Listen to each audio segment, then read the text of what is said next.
rice and eggs are down from a year ago, but the cost of health care is up. Finding the best high-yield saving account can help your money grow more rapidly, but finding the extra cash to make that happen can be difficult. Hello, everybody. Welcome to this month's edition of Rural America Live with AARP. I'm Christina Loren. Paying off debt. Getting your savings back on track can be a challenge, particularly in a tight economy. That's why our guests, our friends from AARP, are here tonight to answer your questions. And they have some very helpful tips to help you take the right steps to secure a long financial future. And you at home are a big part of the show. You could actually be a winner tonight just by joining the conversation. Our question of the month is, do you have a tip for reducing debt and building savings? And AARP has a new giveaway this year.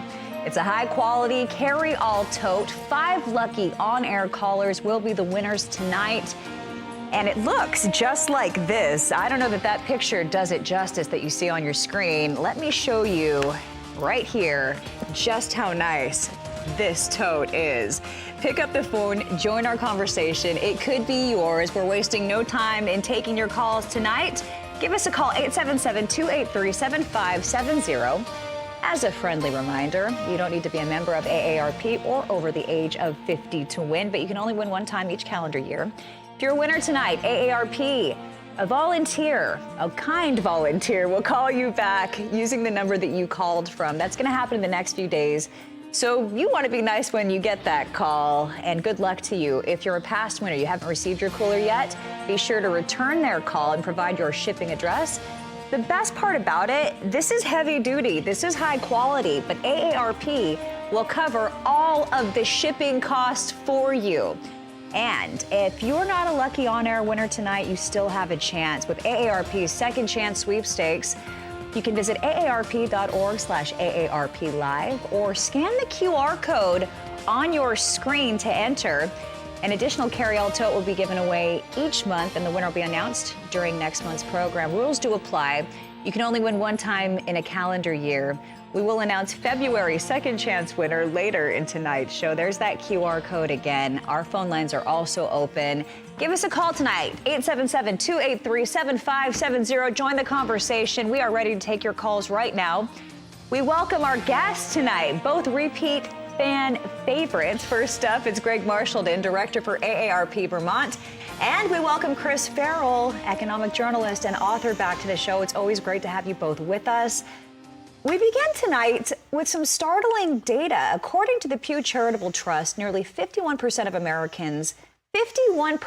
Americans worry that they'll run out of money once they stop earning a paycheck, and 2/3 wish that they had started saving for retirement earlier. Greg, why do you think people aren't saving for retirement earlier in their career? Is it a lack of opportunities to save? Well, there's a lot going on here. Chris and I will discuss that as we move forward tonight. But look, 57 million Americans don't have access to a retirement plan through the workplace. So a traditional pension, for example, or a 401k. And that's really where people get retirement savings in this country right now. So this is a particularly acute issue for folks that work in small businesses, of which there are hundreds of thousands of across the country. So this is a real significant issue. There is some good news. In roughly almost 20 states now, an issue that AARP has been working on with our state offices across the country is trying to establish through state governments a plan for people to be able to save through the workplace. We sort of lovingly call it work and save, but what it does is it allows the state to help set up with employers and employees a system to have, like you and I do, or Chris and I do, have some amount of dollars deducted from their paycheck every week, every other week, every month, however they get paid, and put into what is basically like an IRA. So if those are available to you, we strongly encourage you to consider those because the earlier you begin to prepare for this, the better your retirement's going to be. So there is some good news, but again, as I said earlier, we have 57 million people in this country that don't have access to a workplace retirement plan. And and we've got to do better. Yeah, we absolutely do. I mean, Chris, as an economic journalist, what concerns you most about that figure? Oh, I mean, that is the most disturbing figure when you think about our retirement savings system, right? And so many people just don't participate. And the evidence is overwhelming. If you have a retirement savings plan at work, or you're participating in one of these state-sponsored retirement savings plans, you have some savings. But if you don't have savings. And here's the thing, people don't have savings because, life is expensive. Life is hard. You lose your job. You have medical expenses. You're doing some caregiving.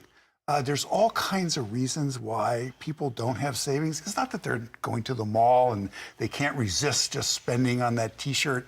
No, their kids are really expensive. Anybody who has kids can know they are really expensive, right? So there are very good reasons why people have not saved. And, frankly, our financial system is very complex. There's a lot of complexity to this whole area of retirement planning, retirement savings. And I also think that sort of puts a dampener or is a barrier to more participation. Yeah, and it's tough as well. You wonder how many people are thinking that Social Security is going to be everything that they need when they reach the age to start collecting. Obviously, that's something we're going to talk about tonight. There's many things that you have to consider, and that's why we want you to join in on this conversation. What factors are you considering? Are you saving already if you're not of retirement age? If not, what's keeping you from doing so? And we just want to hear from you tonight. This is a really great conversation to have. We know that credit card debt has been surging in this country. Some people even find it hard to start saving because it can be so overwhelming. So, Chris, how do we get started? What would you suggest? Okay, the first thing is don't despair, right? It's really easy to get overwhelmed and you feel like I'm not saving, I have too much debt. Don't despair. And particularly if you're nearing those traditional retirement years, you're hitting your late 40s, in your 50s, early 60s, and you're just thinking, I don't have hardly anything there. There's still a lot that you can do. And you can, one of the things that I always recommend for people, because it is complicated, automate your savings. Technology, this is where technology is good. We got to have a conversation where technology is. This is where technology is good. Tell your credit union, your bank, your community bank that on the 20th of the month, the 15th of the month, you want $5 to go into savings. You want $10 to go into savings. Whatever is the amount of money that works for you. And it's automatic. You never have to think about it again. Why is it that people who work for a company or organization that offers a 401k, 403b, why do they have savings? Because it's automatic. Once you're in, and now typically you are automatically enrolled in the plan and you have to make an effort to get out of it. So once you're in the plan, every month a little bit of money comes out of your paycheck, goes to this retirement savings. So tap into how can I automate my savings as much as possible. And you don't have to worry about getting penalized as if you were taking out of your 401k early. Exactly. What you don't want to do is, if you can, that money, it's good that you can tap into it as an emergency that is really, truly an emergency. But if you can avoid it, avoid it. Try to set it and forget it. That's right. And therefore, it'll be there when you need it. Pre-retirement. This is a term we're going to be hearing a lot more. Tell me more about pre-retirement, Greg. Well, at AARP, we're becoming fond of calling this new phase pre-retirement. And again, it's probably not a phrase that most people are familiar with, but if you're going to watch this program tonight, we're going to make you a little bit more familiar with it. It's really a time to look at changing your financial future and think of it as preparing the nest egg so that when you're ready to retire, you're giving yourself the best possible chance moving forward. So we're not calling it, it's not pre-retirement anymore, it's pre-retirement. And again, it's a little bit about taking a step back and thinking to yourself, this time is coming. What are the things I got to do to make this work? Almost reduces the stigma that comes with retirement as well. That's right. So yeah, we get to enjoy that stigma a little earlier on. Enjoy with me, everybody. Pre-retirement. This is such an important conversation to have tonight because after all, we work so hard and you want to have that time in your life where you don't have to work. You don't have to worry though. If you're on a fixed income, you don't have any financial concerns because you worked so hard. That's the time of your life where you get to reap the benefits. Retirement is important for that matter. Stay with us. We're going to give away carry-all totes to 5 lucky on-air callers on the other side of this break. We want that to be you. 877-283-7570 is the number to call and join our conversation. We'll be right back with more Rural America Live with AARP. We have some fantastic tips, ways to save you money that you may not even think about. They're so easy. We'll be right back. Stay with us.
Hi.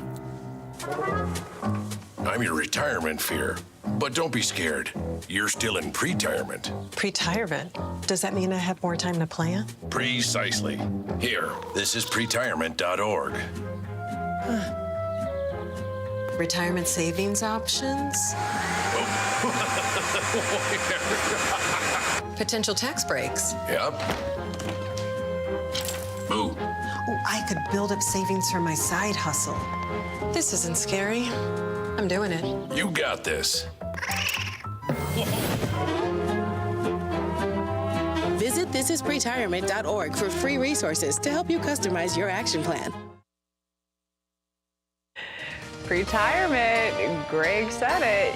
You're going to know all about it before this show is done. Welcome back to Rural America Live with AARP.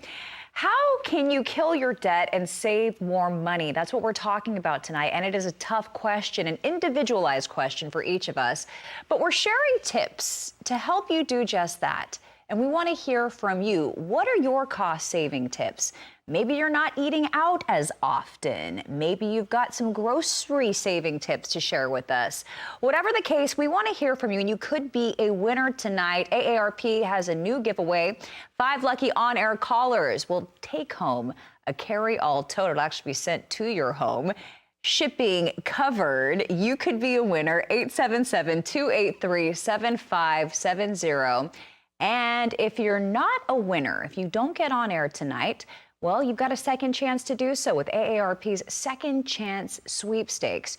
All you have to do is visit aarp.org/AARP Live or scan the QR code on your screen to enter. One tote to all will be given away each month with the winner announced during next month's program. And we're going to announce last month's winner a little bit later on in the show. Joining us once again, State Director for AARP Vermont, Greg Marchildon, and economic journalist and author Chris Farrell is with us tonight. Chris, how are the 40-somethings and 50-somethings doing when it comes to retirement? I know that we always look at this data and it helps us gauge what could happen in the future. How are they doing right now? So this is the generation where the 401k, the 403b, where you have retirement savings plans, that is their retirement savings. They don't have pensions the way that the older baby boomers did, for example. So there's a lot of concern about this generation as they age because they are at greater risk to what is the stock market doing, what is the bond market doing. But they are doing better at their age in terms of savings. They're doing better than the boomers were. And the reason is, for a lot of boomers, this was new, right, in the workplace. And early on, places didn't insist that their workers join it. There was a very slow rollout on the education side. I mean, now there has been genuine progress. So if you look at that generation, they do have more, but there's a great deal of concern. They don't have enough. There aren't pensions for those who are in the private sector, by and large. And they're just much greater risk because they're more vulnerable to what happens to the stock market. You know, the boomers really did it right. We have a lot to learn, the younger generations, from what the boomers have done right. And so I just tip my hat. We know how hard the boomers have worked. And now you get to enjoy that. Many of you are enjoying the fruits of your labor. And we're trying to learn from you. But yeah, that's scary to think that we don't have the pensions. We don't have the ways set up, the financial means that our parents did, that our grandparents did. So we have to think about this. Let's find out what Llewellyn from Iowa has on her mind tonight. Thanks for joining us. You are a winner tonight, Llewellyn. Congratulations. Go right ahead. Thank you. And my comment was to list your bills and how much you owe each month and start with the lowest one. And if you can double it, do so. And then when that bill is paid off, you just add it to the next up bill and pay double on that. I also tried to teach my kids that when you have a credit card and say 20% is the amount you pay in unpaid premiums each month, that 20 cents is 20 cents out of every dollar that you don't actually have spending ability with. Yeah, so he's really hit on something that's really important. I mean, this is why the standard advice is, look, you don't want to use your credit card to live above your means. You want to be able to pay off your credit card at the end of the month. And we do certain things where it just makes sense to use a credit card. You're going on vacation, you're booking a hotel, you're booking an airplane flight. There's lots of protections there that you get by using your credit card. But we're talking about he's talking to his kids, right? About sort of your everyday expenditures. Credit card's convenient, it's safe, it's in your wallet, but you want that discipline of paying it off at the end of the month, because he's right, whether it's 20% or 18%, whatever the rate of interest, it's a very high rate of interest. I mean, put it this way, we're in an environment right now where savers are getting paid better than they have for a long time. And a good saver is getting 5%. Wow, 5%. And quickly to Chris's earlier point, with technology, you can actually set up the auto pay. So you can make sure that you are paying your credit card off every month. And as Chris said, if you let that go and your credit card's at 15, 18, or 20% interest, it's going to hurt after a while. But you can use technology to set that up, have that auto pay done so you're paying the full amount every month and not getting those interest charges. Wow. And saving, I mean, if it's something that you've been putting off, if you're saving at 5%, I mean, that's huge. 3% used to be good, but right. To hit 5% now, that's an incentive to continue saving or to put more maybe in that savings account. We want to hear from you tonight. What are your tips right now? How are you dealing with this high inflationary environment that we've been living with? John in California, let us know. What's on your mind tonight? Thanks for joining us, sir. Yes. My tip was to keep a journal with you at all times and then write down everything you spend for a month and then analyze where you spent all your money. And you'll find out you probably wasted a lot of money or bought things you really didn't need. Like, for instance, I don't buy sodas out. I'll buy them at a store where they're a lot cheaper, and then I'll pack them in a little ice chest and keep them in my truck. Just simple things like that. But it really adds up at the end of the month if you sit there and look and see how much money you've wasted that you could apply to your credit card or your savings account, which I just mostly put it into savings. And it's worked real well for me. Cool tip. It's a very cool tip. And I just have to say, there's a lot of research that says if you use cash, you're pulling it out and you're using cash, you're much more conscious of your money than when you use a credit card. I think what John hit on is when, it's an old technology, you have a pen or a pencil and you have a notebook, but you're writing out everything that you're spending the money on. And there's something I think about the way our brains works. Now, obviously, if you're used to technology and you want to type it in or however you want to do it, that's fine. But I really do like this writing it out.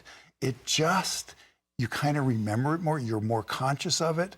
And you are aware, as he said, it just makes you aware of what are you spending and actually how frequently you're spending and what you're spending your money on. Yeah, I remember writing checks and the feeling of ripping that check out yes, and handing exactly. it over. Yes, there's an attachment to that money when you're ripping it out. So interesting the psychology.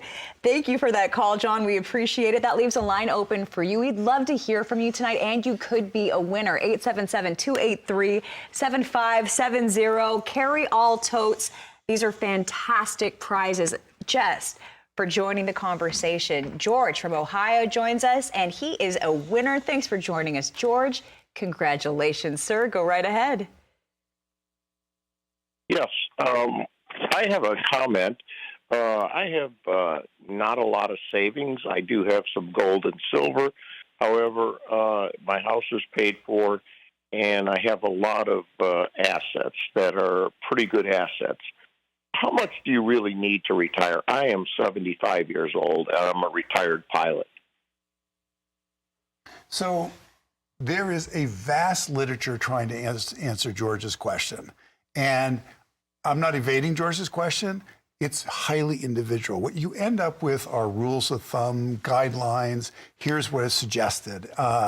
For example, you should have 10 times your income when you're hitting the retirement age in terms of savings. And typically you're talking about your 401k and your other savings accounts.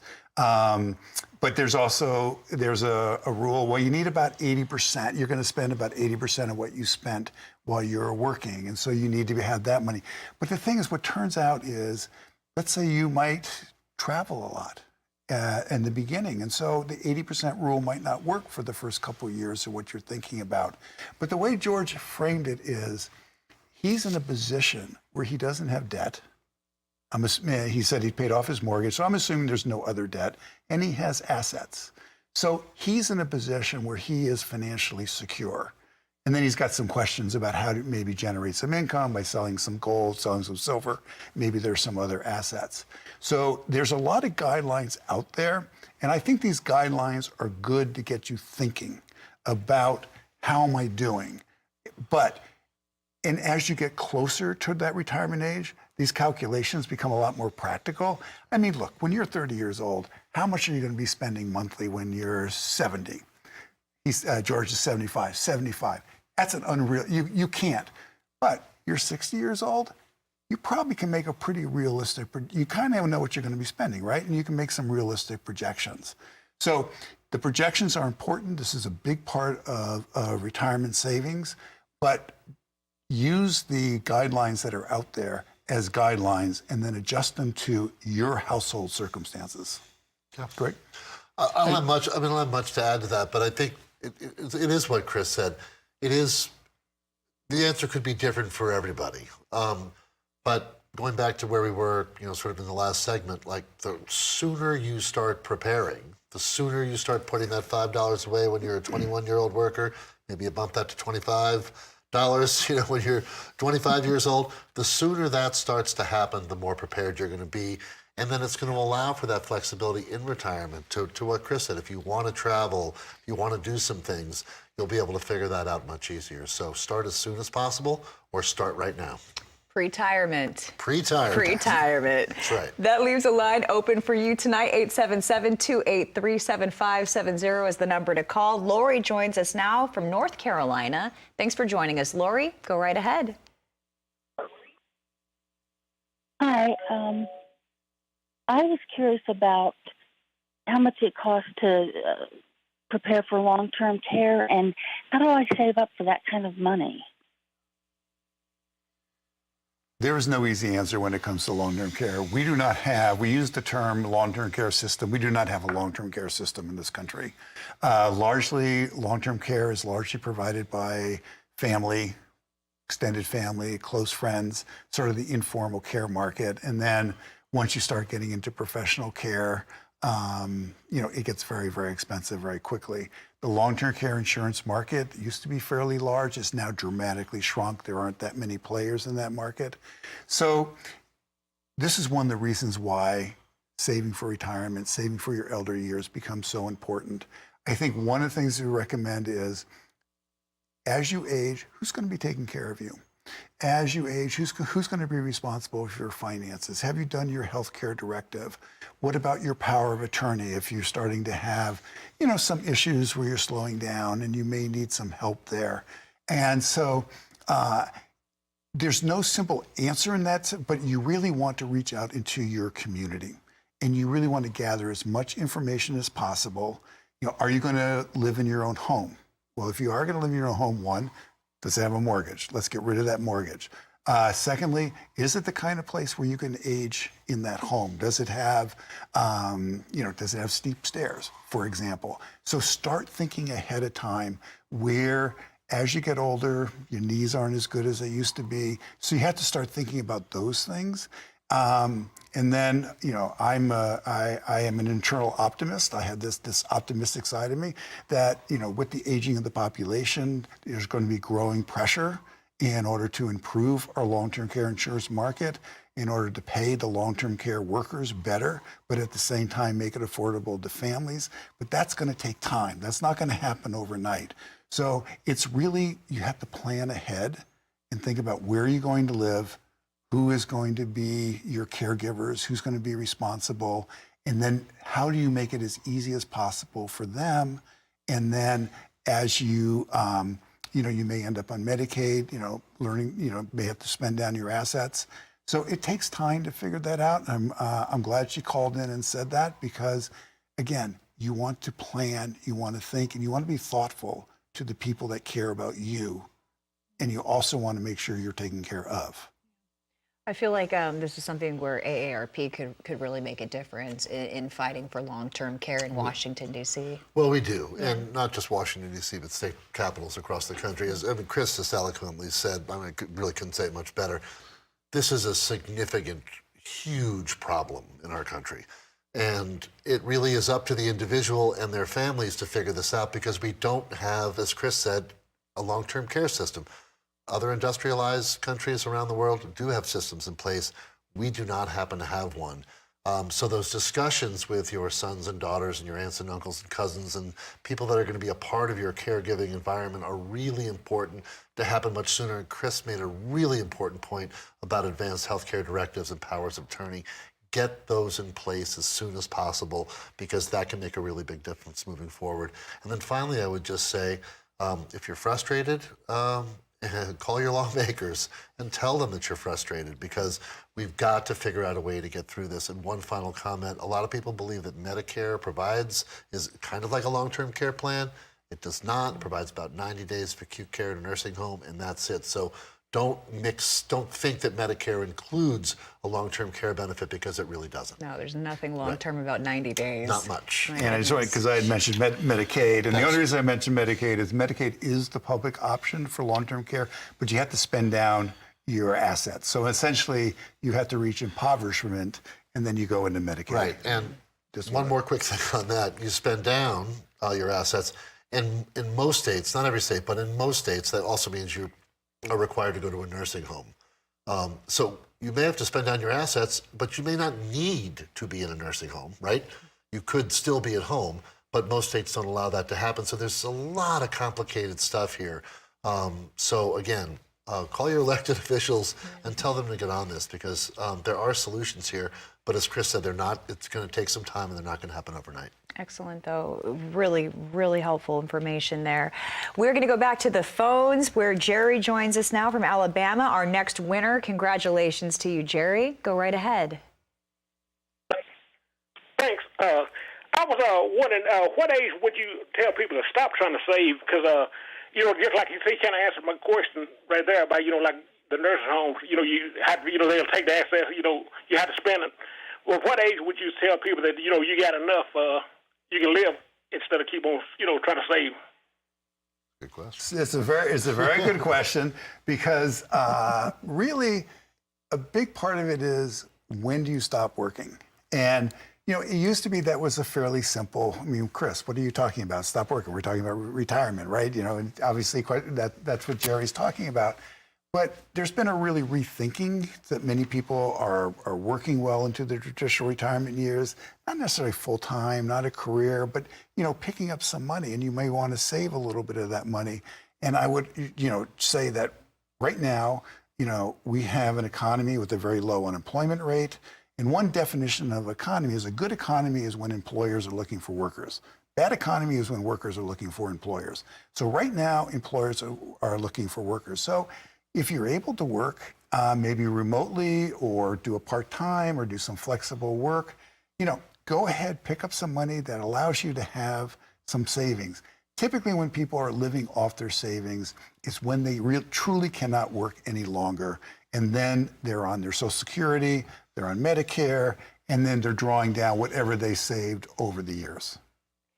It's interesting. I feel like the next generation, I've heard this anecdotally, the next generation, or the younger generations, don't want to work as hard as the baby boomers. So I think that some employers might be more inclined to go with a baby boomer than somebody from Gen Y, or one of these newer generations. I don't necessarily know if that's true or not, but to Chris's point, if you are, when you get older, you may have more flexibility as a worker, which means you might be able to say, I'm just looking to augment my income here. So at 15 or 18 hours a week, I could go to a coffee bar and pour coffee and espresso, or I could work in a department store, and just trying to bring in some extra income.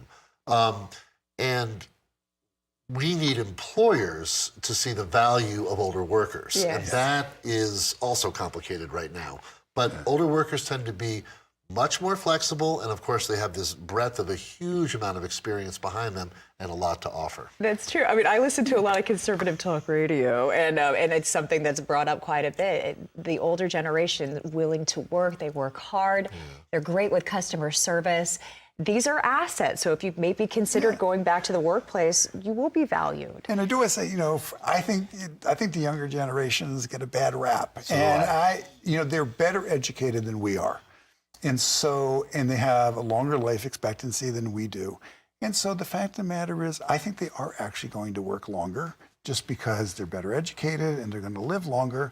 But there may be more variation in their careers, not work so hard, take some time off. And I think that balance may be a lot healthier, both physically and mentally. Yeah, it's interesting. Many were born into wealth as well. And so there's a lot to consider. Dee in Colorado joins us now. What's on your mind tonight, Dee? Well, when I was a working girl, in about the last 10 years before I quit, every time I got a raise, I put that in a savings account, just an automatic withdrawal. So every month it added up, and that's how I kind of did my my retirement plan. It just added on very well. Well, all I can do is applaud. Yeah. I mean, it's just, Absolutely. that's absolutely one of the smartest things you can do. Congratulations for having the discipline. But everybody listening to this, take away her point. That is just a foolproof, good method to emulate. Okay, I love that. And we can all learn from your example. Thank you for that call. That leaves a line open for you. You could still be a winner tonight, 877-283-7570. Charlie joins us now from North Carolina. Congratulations, sir. You are a winner. Go right ahead. Yes, I have I had a question.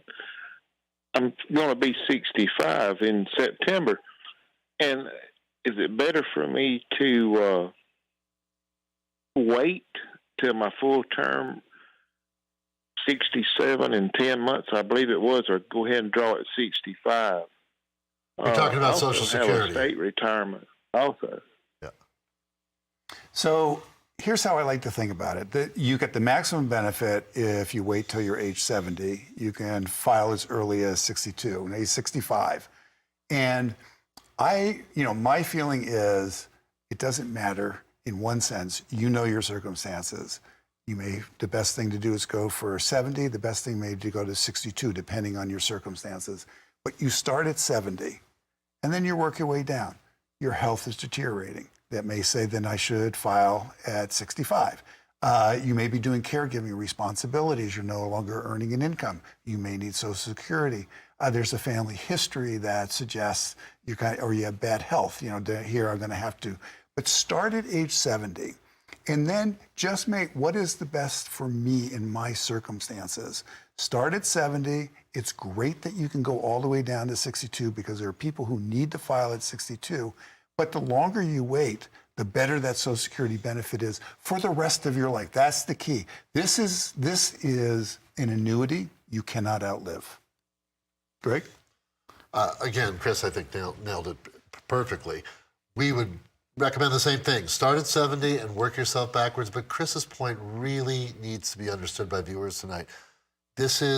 Everyone has individual circumstances here. And like you said, if you're in deteriorating health, you got a caregiving situation, these things are going to factor in to whether you're going to maybe draw down at 65, 67, or 62. And again, being able to make those decisions for yourself and including your loved ones, including your family, so you're really understanding your surroundings, what's going on, will make that a better decision. So there isn't one simple answer for everybody. That's a really important point he's making, which is, we talk about these as individuals, but most of us were part of a community or family, extended family, or close friends. Involve them in your conversations. Don't go on this alone. Talk to the people around you, because if their family is going to affect their lives too. So you do want to have those conversations. Absolutely. That's why this conversation right now is so important. And we still have time to hear from you tonight. 877-283-7570 is the number to call.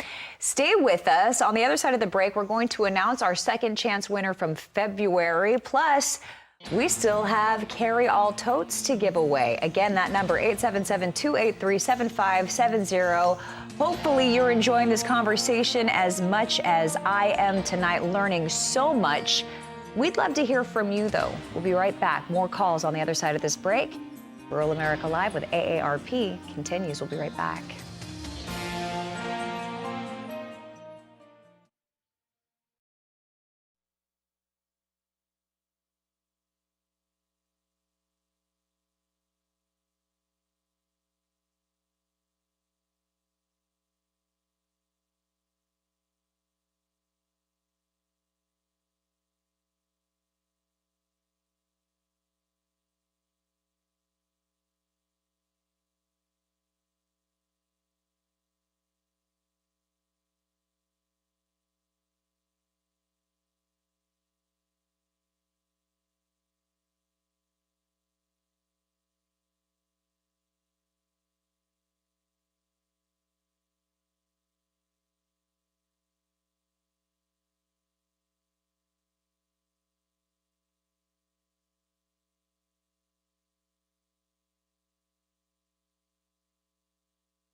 Welcome back. We still have a carry-all to give away. We're going to go right to the phones in just a moment. But first, I want to announce our second chance winner from February. The winner is Jericho, Vermont. Congratulations to you, since you provided your information when you scanned the QR code. Your tote, get this, technology, it's probably on its way already. You can tell Dennis I'll drive it to him if he doesn't get it in a few days. Thank you. Dennis L. of Jericho, Vermont. Congratulations to you. And again, AARP will cover the shipping. We still have carry-all to give away to a lucky on-air caller tonight. One of these could be yours as well. So 877-283-7570 is the number to call. Tim from Kentucky joins us now. Thanks for joining us, Tim. Go right ahead. Good evening. Thanks for taking my call. The thing that I really want to impress on any young listeners is when you are still working and your employer has a 401k program, participate in that program to the maximum amount, and you'll never be sorry that you did. That'll really pay great benefits when you retire. Well, he's right, and if it does feel like a strain, you at least want to participate up to the match. Most employers offer a match. So that's part of your compensation. You don't want to leave any of that on the table. So if you're starting out and you're younger and you're just going, oh, this is really hard, go till you take full maximum out of the match. Now, Louise, I think, you get a promotion. Now you get a little more money. You increase your contributions into the 401k. So he's absolutely right. A lot of companies now over 3 to 5 years, well, usually it's 5 years, will automatically increase contributions by their employees till they get to the max in about a 5-year period. They've kind of figured out that that doesn't put such a big strain on their employees. So you can use that as a mantra, but take advantage of that match. You know, here's the thing. Warren Buffett, you've heard the name, the legendary investor. You are outperforming Warren Buffett year after year with that match. Wow. It's really simple. Never leave free money like lying around on the table when your employer's saying, we're going to give this to you if you just put this much in. Don't ever, ever leave that on the table. And as the caller smartly said, start right away. Yeah, that was excellent. And I love how you really wrapped a nice bow around it. It's part of your compensation. That's right. This is part of your compensation.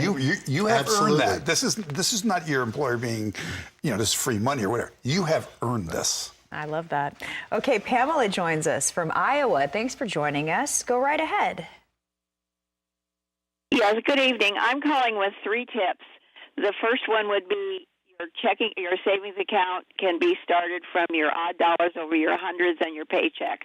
So any odd dollars that you get, 20, 30, 40, whatever the numbers are, over your paycheck, $100, start a savings account with that, with a refund from your state refund if you get one of those, or whatever your banking requires. If it's a bank, sometimes they charge $200.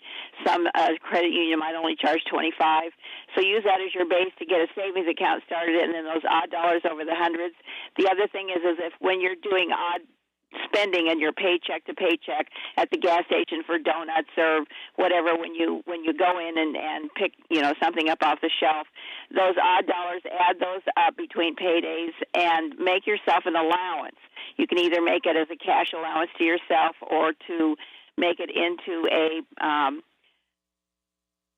account at the bank so that you can use a card to use it. And then every payday, what's ever left over in your allowance, use that as a out and save that back, and eventually you will have amazingly how much money you'll have left from payday to payday in the year for that purpose. And then make a spreadsheet, and when you're doing your spreadsheet, make it whatever columns. You can get them at the office supply store for an 18-column spreadsheet, and those will eventually you can do the first columns for the things that you have to pay taxes on, and then the other columns to record your utilities and the other things that you have to pay out.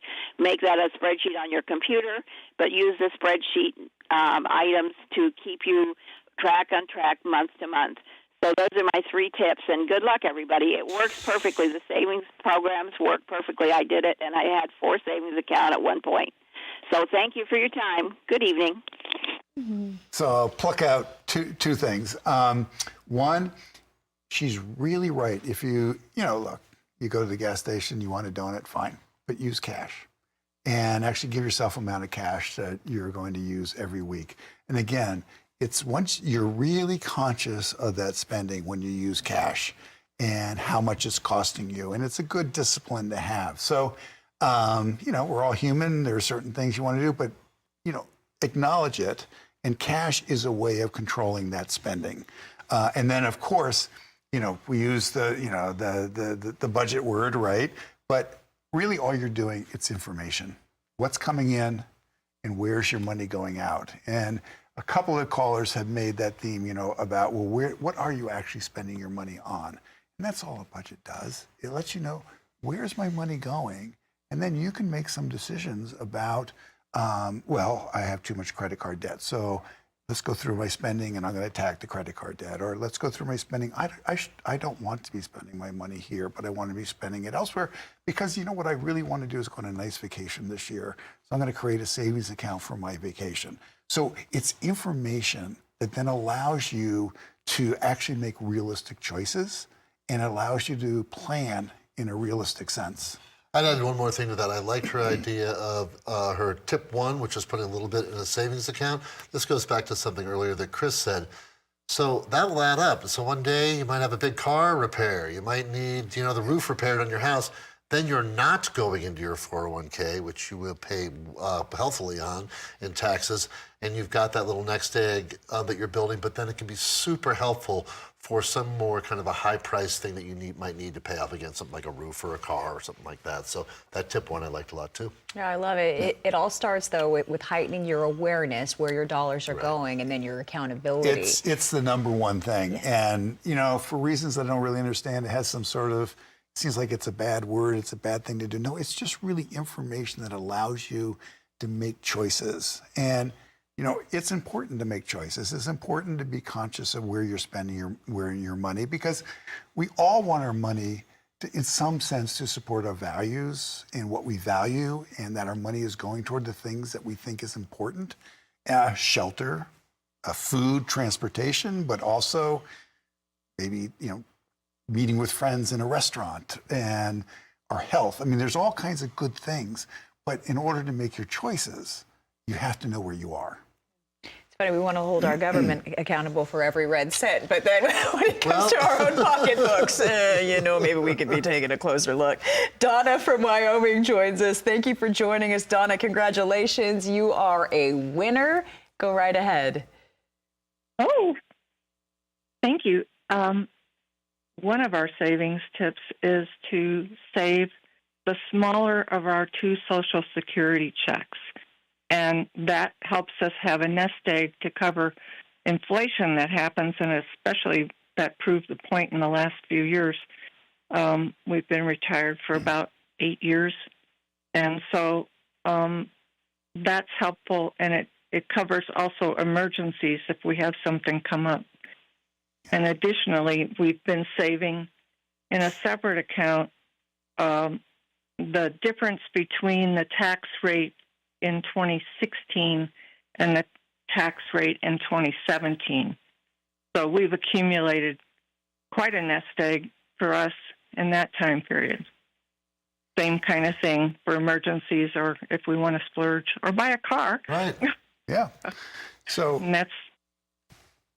No, I think it's wonderful what you're doing, and it can even be broad. I mean, you're using Social Security checks, right?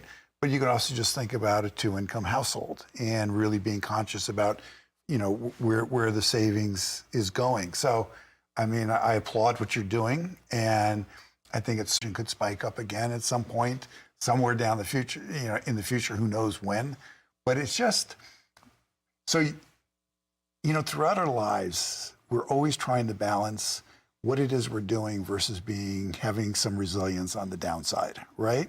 And so she's come up with a way where they have some resilience as things come along. So whether you're earning a paycheck or it's Social Security, that mindset that is in your 20s, it's in your 30s, guess what? It's in your 60s and it's your 70s.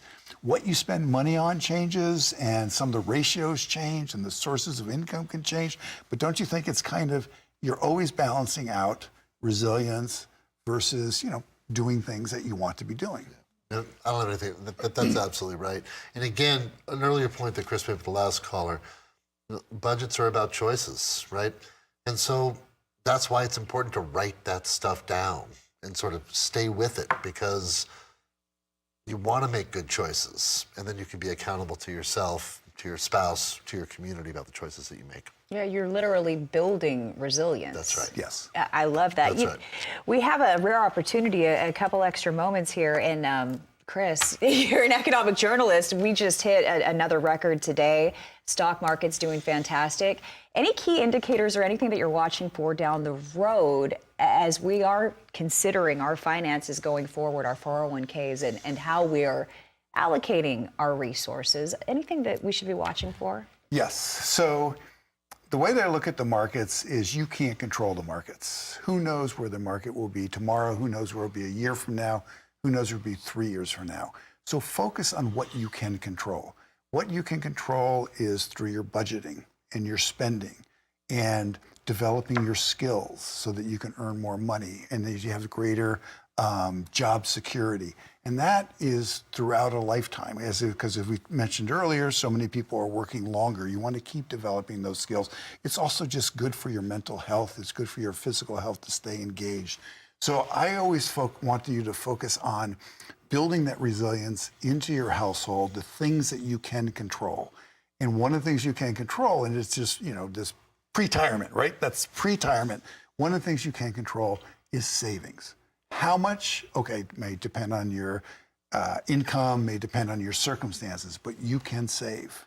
That's something you control. Where the market's going to be, I have no idea, but you can save. And so focus on the basics, keeping debt down. In fact, no debt except for your mortgage, if you're younger, if you can do that.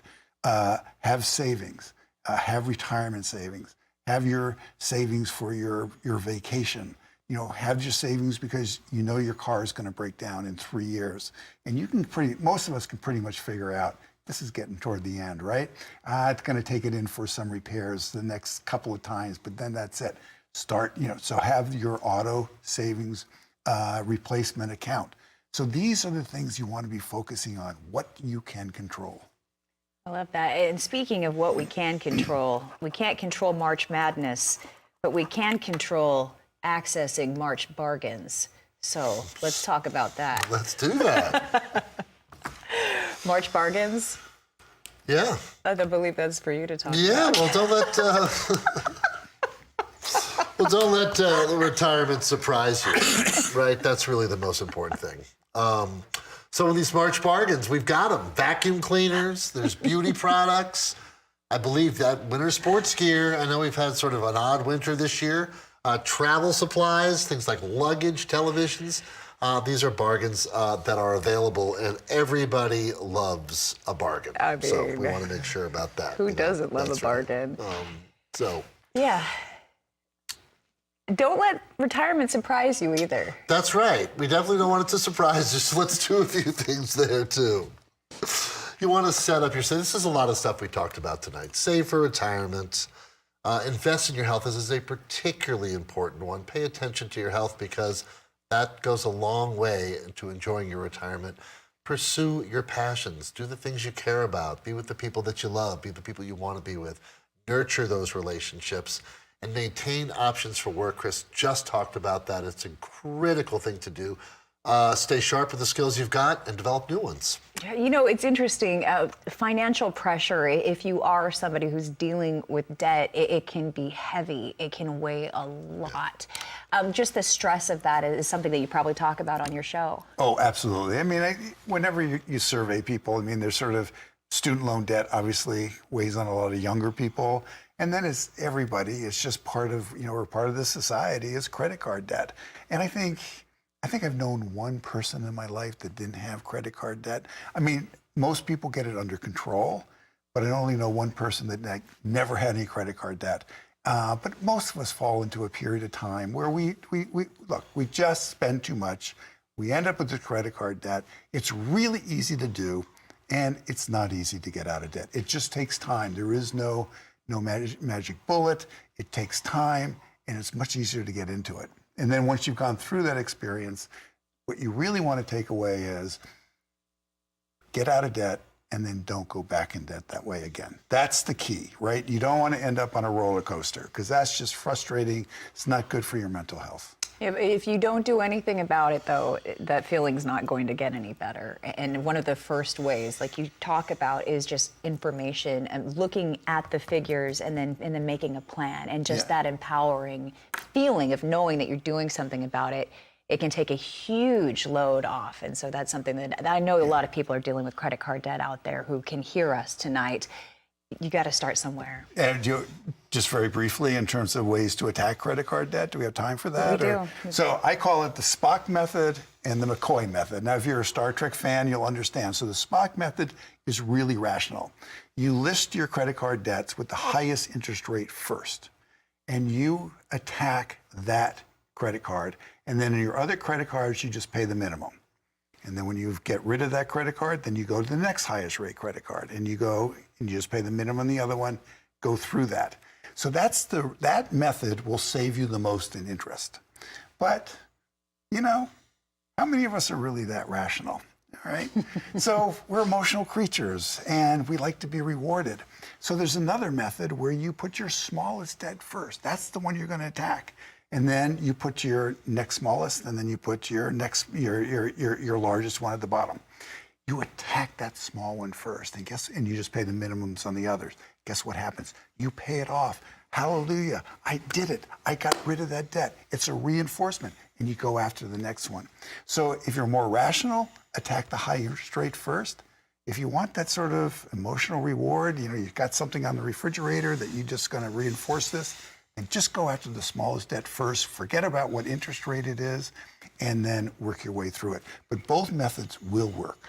One thing at a time. We've got a few moments left. Final thoughts? It's tax season, just in case anybody have got their taxes done. AARP's tax aid program, a monumentally wonderful thing that we offer to people all across the country. If you haven't done your taxes, go to aarp.org/taxaid and find a site. We'll help you out. All right. Always love having you on, Greg. Thank you for coming back. Thank you. Appreciate you so much, Chris. Thank you for joining us. Wishing you and your family a beautifully blessed evening.